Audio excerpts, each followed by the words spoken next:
Let's see this lady. Oh boy. Oh, that lady. Mr. Smith, if we can. You know, I have not seen this. I know it's not gonna be good. This lady is trash. This is the one whose son murdered his girlfriend and she was defending him. I know that this is going to be trash. See, this is why you guys were giggling and smiling in the chat like, you were so strategic. Let's see how you feel about the grandma statement. I know why you were doing that now. Totally forgot about this lady. The moment I see her face, I know we're going to need some order in the court. All right, let's see. Let's listen to it. Let's listen. Yes, so this is Emmanuel Haro's maternal grandmother. Oh, boy. Her first name is Mary, M-A-R-Y. What's that? And I'll have her spell her last name. B-U-S-H-A-U-S-E-N. Oh, boy. Good afternoon, ma'am, and thank you for being here today. And ma'am, I want to make sure that I hear everything that you have to say, that our court reporter can take down everything that you have to say, and that we have it on the record.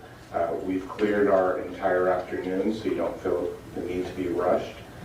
So whenever you're ready, you can speak loudly and clearly and slowly for us. But whenever you're ready. I want Jake to look at me. I want him to face me. And ma'am, if you can address the court. I would like for him to face me, to look at me. Okay. He's not going to do it. You can't make him do it. Just keep going.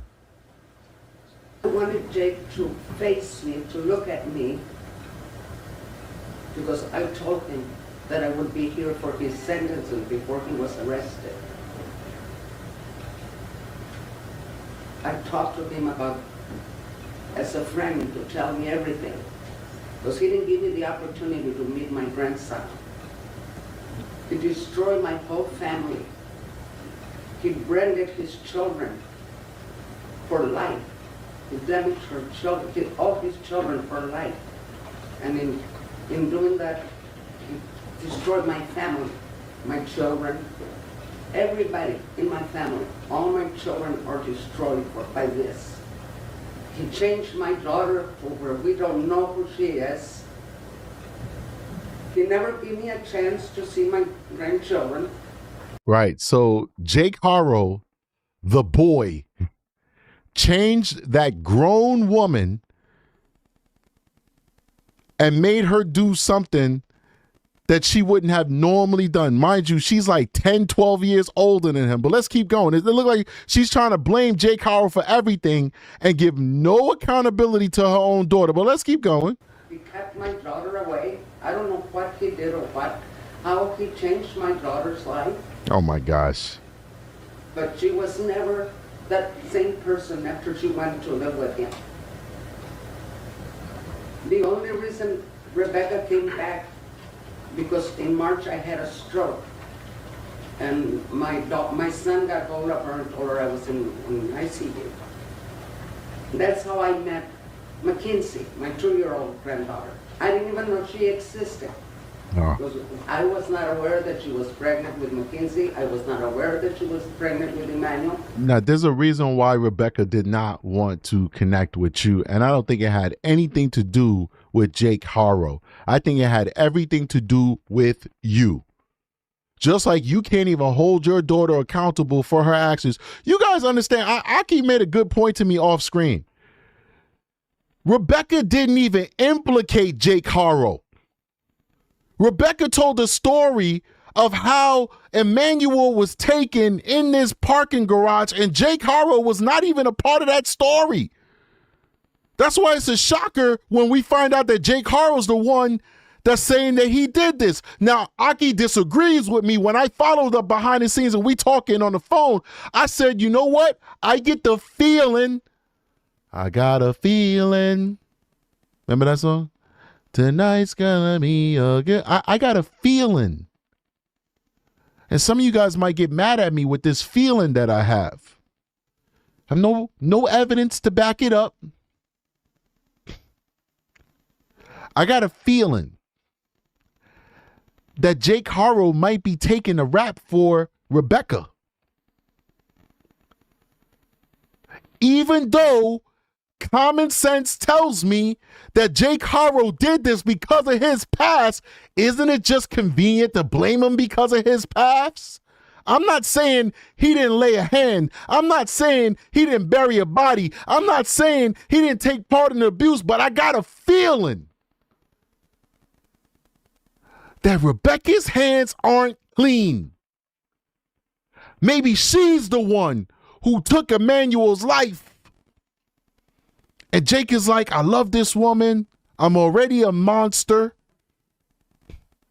I'll just take the rap. Maybe they'll take it easy on the woman I love. I don't know. I don't trust Jake. I don't trust Rebecca. And I don't trust her mama's teeth. I don't trust none of these people. Let's keep going. I never met Emmanuel. You know, he deprived everybody.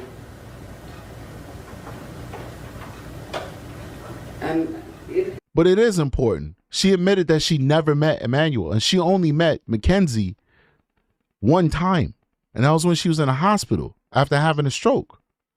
But yet, when we all came asking, when YouTube came asking, when the CBS News came asking, and the CNN came asking, she was at the front line saying the story that Rebecca wanted us to believe. Remember that? Emmanuel Haro, yes. 7 months old, 7 months old, about 20 pounds, 20 pounds, yes. wearing a black Nike onesie. Wednesday, yes. His mother, She's not doing good, you know, she's heartbroken, you know. she was injured. Yes, she was injured, she was knocked out. There's no video. No video. Store doesn't have video. Do we know exactly where it happened? It's Exactly. right here, the truck was parked here. Here in this. Right here in this parking space, the truck was parked here. And she got out of the truck to change the baby.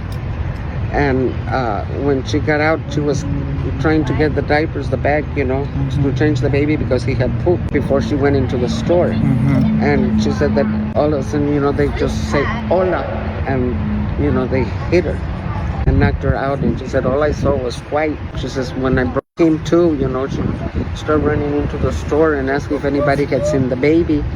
And they said no, so she ran all around the store looking for the baby or for somebody, you know, and called 911. That's all I can tell you. So if you don't know Rebecca, you really don't know your daughter. You haven't spoken to her in years. If you never, ever even met Emmanuel, if you only seen Mackenzie one time, why are you giving interviews basically getting us all to believe a lie that Emmanuel was kidnapped by that dude in the sombrero hat? Let's keep going, man. This lady is out of control.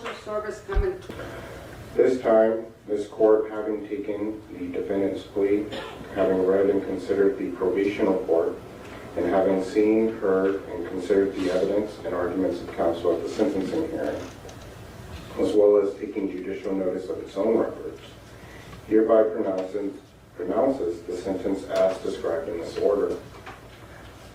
The court imposes an aggregate sentence of 180 days and 6 years, 8 months, plus 25 years to life, and fines as specified.